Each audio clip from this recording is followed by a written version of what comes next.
this presentation on the Budget Amendment 2024, the initial 2024 budget was approved by Parliament at the end of March 2024. Following this approval, it was submitted to the Financial Supervision Council, CFT, in accordance with Article 12 of the Kingdom Financial Supervision Act, RFT. The CFT issued a negative advisory opinion regarding the Budget 2024, which was approved in March 2024. In response, the Budget 2024 has been adjusted to reflect most of the recommendations provided by the CFT. This amendment incorporates more recent and updated information to provide a more accurate and realistic representation of the financial outlook for the remainder of the year. I will now go into detail regarding the various adjustments suggested by the CFT and explain how these recommendations have been incorporated into this budget amendment. This will provide clarity on how we addressed the CFT's concerns and aligned the budget to meet their expectations while ensuring it remains realistic and effective for the current year. In their advice, the CFT recommended that revenue and expenditure estimates be based on the most recent actual figures and that interest expenses be adjusted in line with agreements concerning the refinancing of the liquidity support loans. They also advised reviewing the feasibility of plans to implement a tourist tax, 9 million guilders, and the sale of Winair shares, 13 million guilders, and to adjust the budget accordingly. Additionally, the CFT emphasized the need for structural control over budgeted expenditures with proper justification for each item. Furthermore, the CFT advised amending the budget to ensure that from 2024 onwards, it reflects surpluses on the ordinary service of at least 0.5% of the GDP, which translates to a surplus of 16 million guilders for 2024. They also emphasized the need for sufficient justification of the proposed investments for 2024, considering both the limited execution capacity and the delayed approval of the budget. Additionally, the CFT recommended including an explanation for multi-year capital expenditures and initiating the development of a multi-year investment agenda. Finally, they advised the preparation of a multi-year liquidity plan to assess the repayment obligations and potential need for loan refinancing. The key points highlighted in red have not been incorporated into this budget amendment, and I will now provide further elaboration on the reasons behind this. Regarding the 0.5% GDP surplus, as Minister of Finance, my colleagues and I are actively exploring ways to increase revenue and manage expenses as efficiently as possible to be able to achieve higher surpluses in the coming years. However, as noted, in our responses to the CFT, their suggestion is a policy guideline rather than a requirement under Article 15 of the RFT, leaving this matter at the discretion of the government. Based on current information, we do not foresee a surplus of 16 million guilders and have therefore chosen not to adopt this recommendation at this time. In terms of the multi-year capital expenditure and investment agenda, I have marked this in red because we have not fully complied with CFT's advice. While we have outlined an agenda for the next 2 years covering 2026 and 2027 with a projection of 1% of GDP, in our multi-year forecast, the specific breakdown for these last 2 years have not been included in this budget. It is important to note that this 2024 budget amendment does not include any new policies. Given the limited time remaining in the year and the snap elections in August 2024, it was agreed with the CFT to focus solely on making the budget as realistic as possible for the remainder of 2024.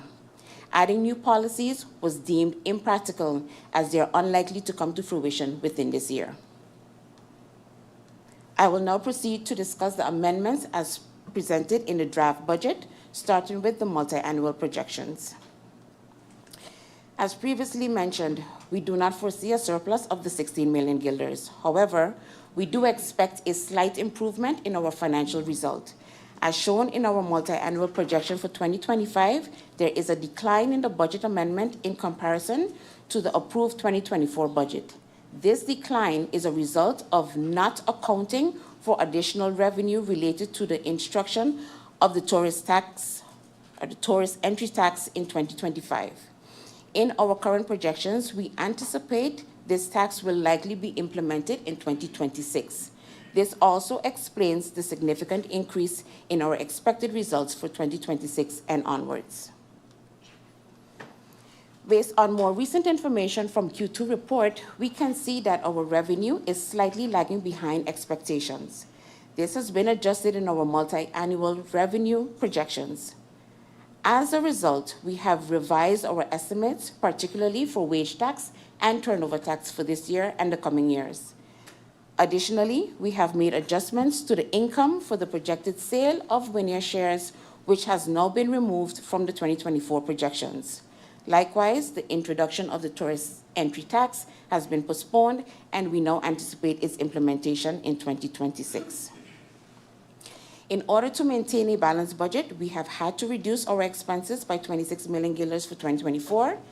These reductions are also reflected in the multi-year budgets. I will now provide more detailed insight into the specific categories where we have decreased revenue projections and then outline the areas where expenses have been adjusted accordingly. In this budget amendment, we have reduced our revenue estimate for this year of 25 million guilders. Initially, total revenues were projected at 575 million guilders. This has now been adjusted to 550 million. I will now outline the major adjustments in each revenue category. In the taxes category, we see the largest decrease of 28 million. This includes the removal of the 9 million guilders tourist tax, which was intended to be introduced in the second half of 2024. However, since there has been no board at the SER, there was no movement in this legislation. Since August 2024, the SER board has been reestablished, and we are very pleased as they are key in the legislative process. We look forward to receiving their advice on the tourist tax by the end of this year.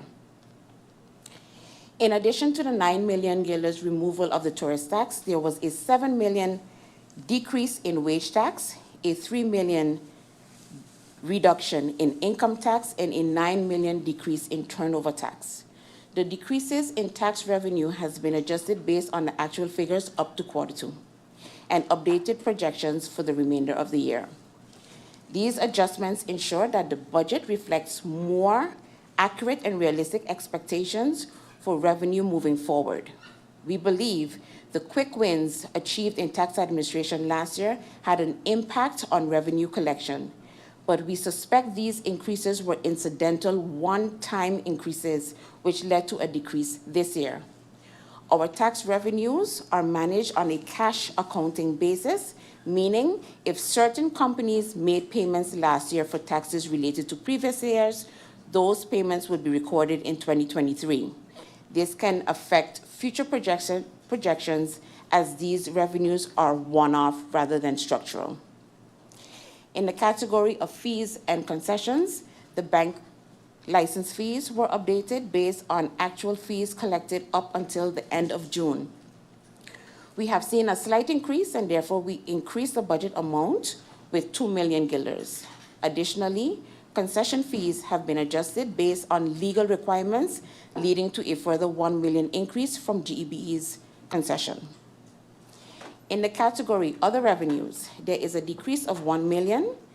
This includes a reduction of 11 million under miscellaneous revenues, which is offset by increases of 6 million in land lease income and 4 million in project funds. The approved 2024 budget included 13 million from the sale of Winier shares. This has been removed in the draft budget amendment. Additionally, an additional 6 million has been included from the land lease agreements, following recently signed contracts retroactive to 2021 with 2 hotels. These agreements increased the land lease rates per square meter. Of the total 6 million, 1.5 million is structural, while 4.5 million is incidental. Project funds have also been revised with an additional 4 million. These funds are tied to the country package, including 2 million for border control, Project H22, 1 million for education, 1 million for the Tax Authority Transformation Project C4. This brings the total project funds for 2024 to 15 million. Total expenses in the approved budget were initially projected at 573 million. In the draft amended budget, these have been adjusted to 547 million, reflecting a reduction of 26 million. These reductions are primarily in the categories personnel expenses and goods and services. The majority of the expenses categories, such as Social Securities and sickness insurance subsidies, depreciation, and interest, are fixed costs, making cuts in these areas nearly impossible. As a result, the only categories where reductions can realistically be made are in personnel expenses and goods and services. Over the years, we have consistently over-budgeted for personnel expenses. In 2022, we budgeted 12 million more than the actual expenses, and in 2023, this figure was 10 million guilders higher than actuals.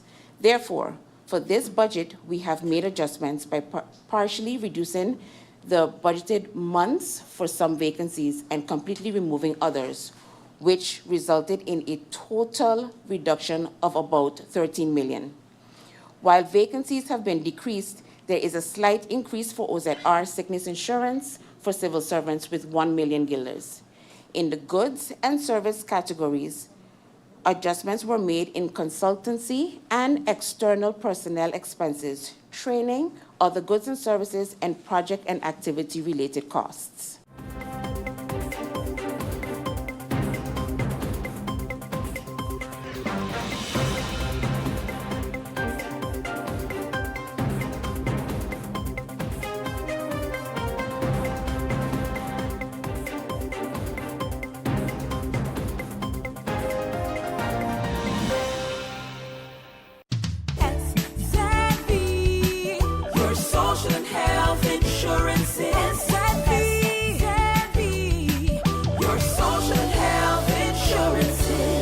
Are you SXM insured? Do you have a valid medical insurance status? SXM is cardless. Request your My SXM account today and enter the virtual office of SXM. Go to sxv.sx and sign up now. SXM, yeah. Your social and health insurances. It's hurricane season. Are you prepared? Here are a few tips to keep in mind to help keep you and your family safe. The Atlantic hurricane season runs from June 1st to November 30th, with the peak occurring between mid-August and late October. This hurricane season, be sure to put together a go bag. A disaster supply kit including a flashlight, batteries, cash, first aid and supplies, medications, and copies of your critical information if you need to evacuate. This public service announcement was brought to you by the government of St. Martin.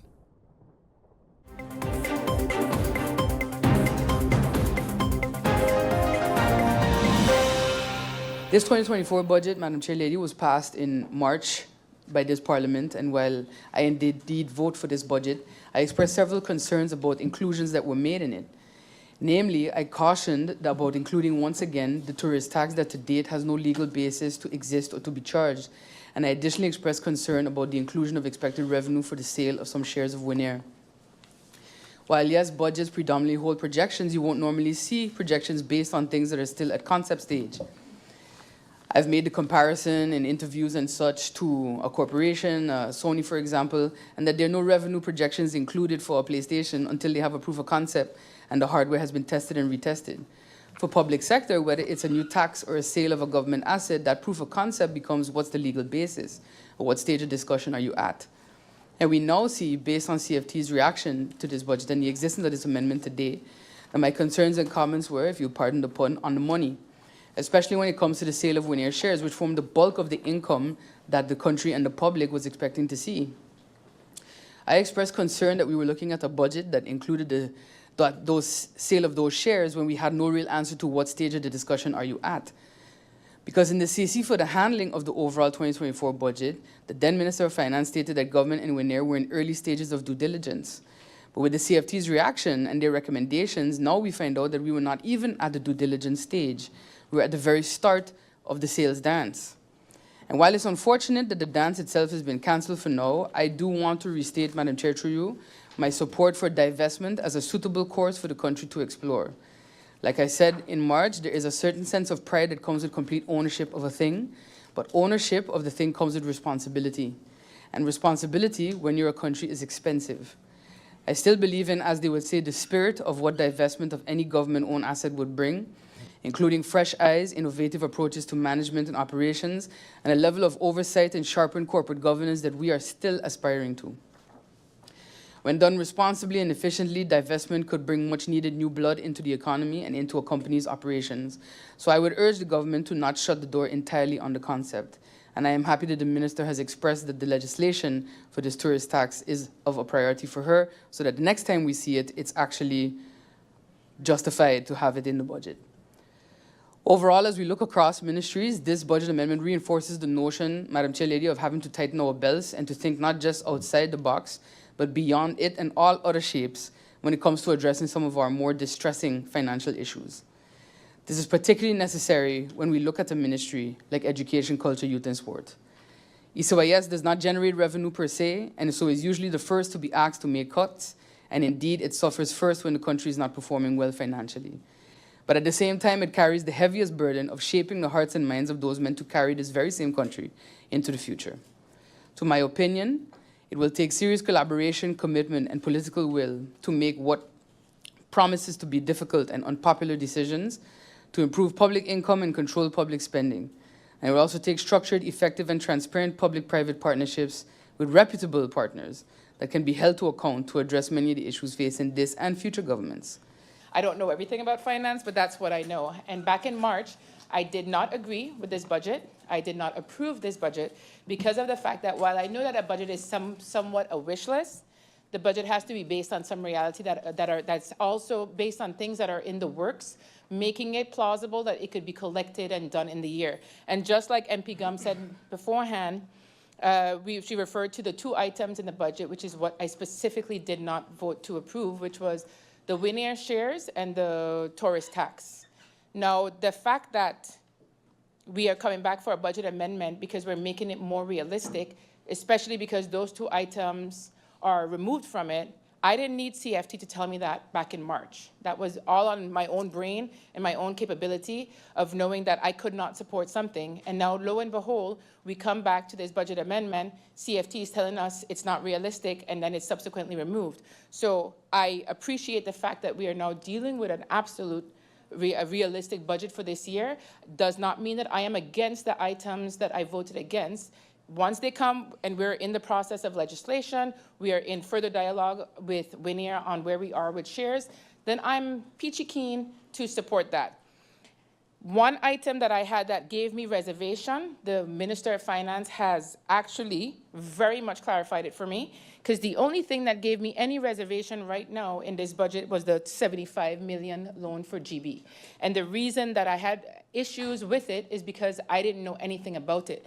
But the Minister of Finance clearly stated, we only have this in there as a backup plan.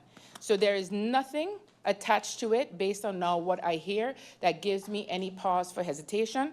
What I also want to state is this is put in to the budget as a capital expenditure. We have no expenses coming from the capital expenditure, which means that I am actually perfectly fine with this.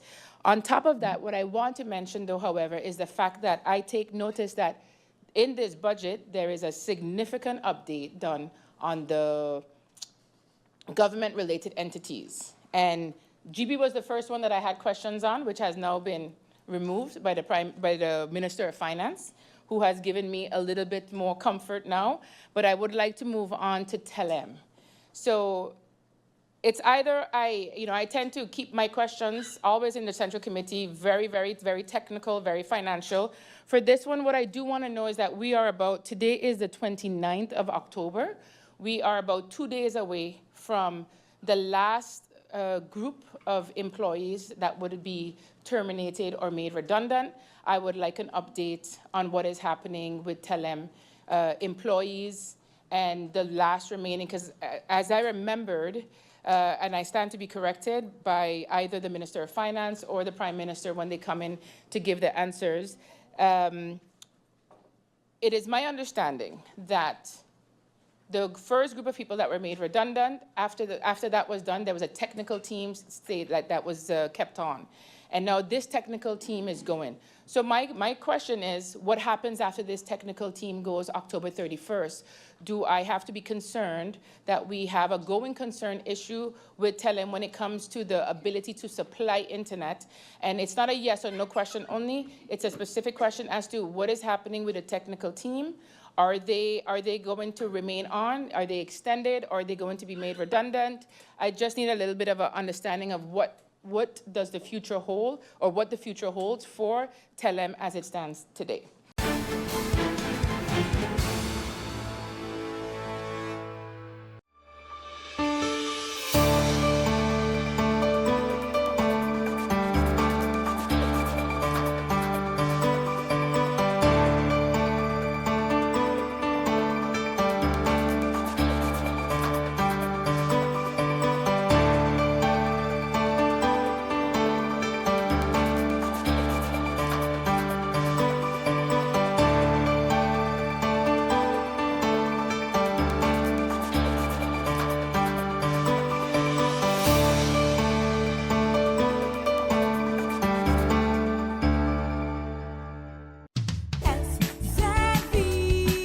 Your social and health insurance is your social and health insurance. Are you SXV insured? Do you have a valid medical insurance status? SXV is cardless. Request your My SXV account today and enter the virtual office of SXV. Go to sxv.sx and sign up now. Your social and health insurances.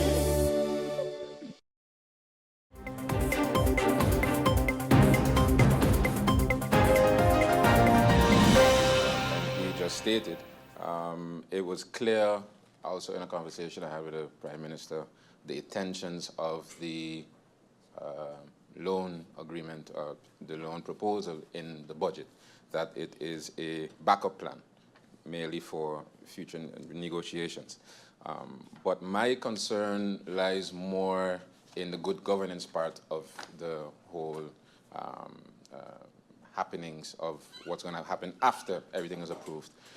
Because currently GB is still functioning under interim director, interim CEO, does not have a full management board of a COO and CFO.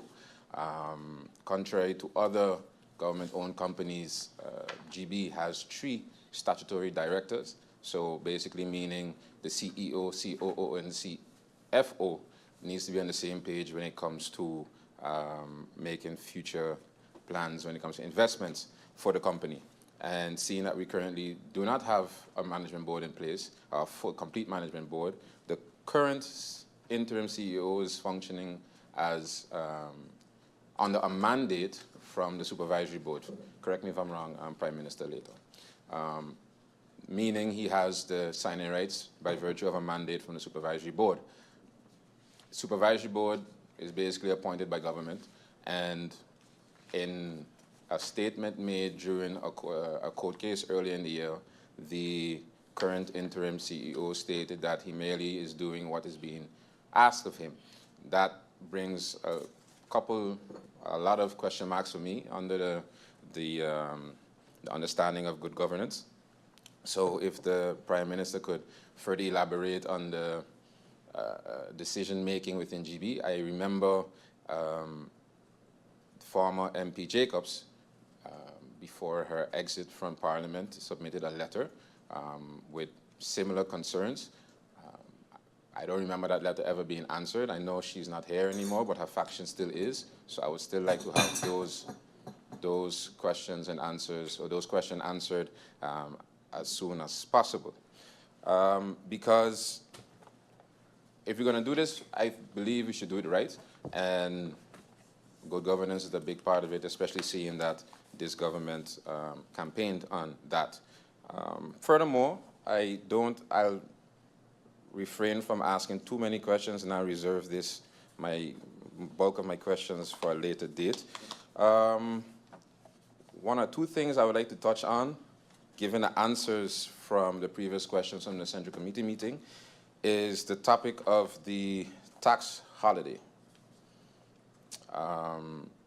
One of the answers, the minister gave a definition of the reasons why a tax holiday is granted, and I shall read it now. Governments often implement tax holidays to stimulate growth in particular sectors, attract foreign investment, or support recovery during economic downturns. While a tax holiday reduces immediate tax revenue, the aim is to generate long-term economic benefits by boosting business activity, employment, and overall economic growth. I agree. But I think this does not properly represent the reality in which this tax holiday was given. Also, in the answers from the minister referred to tax holidays given by the previous Minister of Finance, MP Arian, in 2021, which is true. But I think there's a misconception when such things are being thrown out. According to the definition by the minister, support recovery during economic downturns. If I remember correctly, 2021, we were in the midst of a climate downturn. I think COVID is a significant economic downturn. So according to the minister's definition, I see nothing wrong with it. So pointing that was given out then, I think, is a bit superfluous. In the current reality that we're living in right now, according to the minister's definition, attracting foreign investment. I have an article here dated July 4, 2023, which states with the title, St. Martin places second on the Investment Climate Index. Newcomer St. Martin on the 2023 Caribbean Investment Climate Index of Economic Bureau of Amsterdam, EBA, conquered second place right after Aruba, Curacao placing seventh. I think this is a clear indication that St. Martin is in a state where foreign investors need us more than we need them in certain areas. So to say we attracted this foreign investor would be very inaccurate. Furthermore, foreign investment, this investor actually lives on the island. And to attract something that already was halfway finished building, I think misrepresents the reality of the situation. So I still have my concerns on the awarding of this tax holiday, especially seeing the time during election campaign time. I don't think that properly represents the definition given by the minister. Next thing, I posed the question to the finance minister, Minister of Finance, through you, Madam Chair, as well as the Minister of TIAT, concerning lottery booths. And I think it was a bit construed. I may have it wrong, but I think the Minister of Finance said that, through you, Madam Chair, that she will be taking it up with the Minister of TIAT.